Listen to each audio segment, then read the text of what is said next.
Hoy vivimos en un mundo de la abundancia de los alimentos. Se produce comida para 12.000 millones de personas, cuando en el planeta lo habitan 7.000 millones de personas. Por lo tanto, ¿cómo se explica hoy que una de cada 6 personas en el mundo pasa hambre? De hecho, la hambruna en el Cuerno de África ha puesto de manifiesto el impacto dramático del hambre en muchos países del sur. Pero ¿cuáles son las causas del hambre? Los alimentos hoy se han convertido en una mercancía en manos del mejor postor. El sistema capitalista ha impactado de forma dramática en los mismos y, por lo tanto, hoy, si uno no tiene dinero para pagar el precio de la comida, que cada día es más cara, o si uno no tiene acceso a los medios de producción, al agua, a la tierra, a las semillas, no come. Cuando nos preguntamos acerca de las hambrunas que sufre hoy varios países en el Cuerno de África, se ponen de manifiesto el impacto de las sequías o fenómenos meteorológicos. Pero en cambio hay otros países, como Australia, como Estados Unidos, que periódicamente sufren importantes sequías, y esto en cambio no produce episodios de hambruna. Por lo tanto, las sequías pueden agudizar los problemas alimentarios en muchos países, pero está claro que no explican las causas del hambre en el mundo. Para explicar las causas del hambre en el mundo nos tenemos que preguntar quién controla hoy los recursos naturales, en manos de quién está el agua, la tierra, las semillas, a quién benefician las políticas agrícolas y alimentarias. Hay que tener en cuenta que Somalia, por ejemplo, en los años 70 era un país autosuficiente en la producción de alimentos y podía producir alimentos suficientes para dar de comer a toda su población. Pero fruto de la crisis de la deuda, a partir de los años 80, 90 y con la aplicación de varios programas y políticas de ajuste estructural impuestos por el Banco Mundial y el Fondo Monetario Internacional, países como Somalia y muchos otros países del sur fueron obligados a aplicarse una serie de políticas de ajuste, políticas que en el terreno agrícola y alimentario significaron la apertura de sus mercados a las inversiones de grandes multinacionales extranjeras, norteamericanas y europeas, implicaron la liberalización comercial.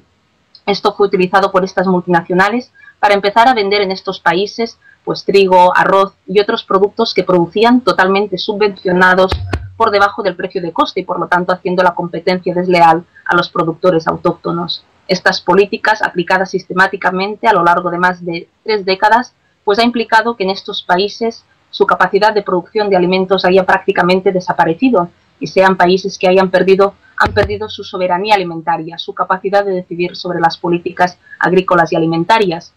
Y sus campesinos y campesinas, que no han podido competir con los productos subvencionados de estas grandes multinacionales, pues han tenido que abandonar sus tierras. Por lo tanto, cuando hoy nos preguntamos sobre la vulnerabilidad alimentaria en los países del Cuerno de África, en Somalia y muchos otros, vemos que esta vulnerabilidad alimentaria no es solo consecuencia de problemas ambientales, de sequías u otros, sino que es sobre todo problema del impacto dramático que políticas de ajuste, políticas neoliberales que se han aplicado a lo largo de más de 30 años han tenido en estos pueblos.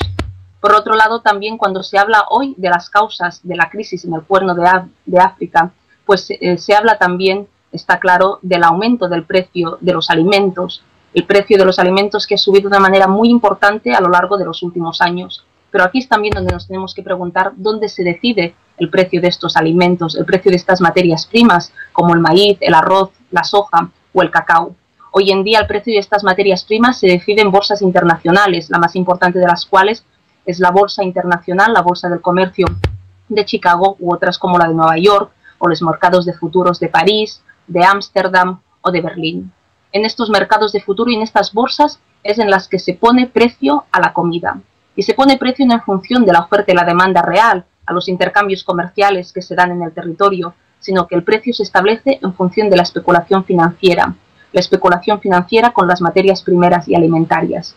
Nos encontramos hoy en día compañías de seguros, que bancos, que fondos de inversión, que fondos especulativos entran en estos mercados de futuros donde se establece el precio de los alimentos e intentan hacer negocio con las materias primas, comprando los productos a un determinado precio y esperándolo vender después a un precio mucho más caro. Esta especulación con los alimentos finalmente repercute en el precio de venta final en los consumidores y por lo tanto en países como Somalia o muchos otros del Cuerno de África donde el precio del maíz, por ejemplo, ha aumentado en más del 100%, pues las personas no pueden comprar la comida.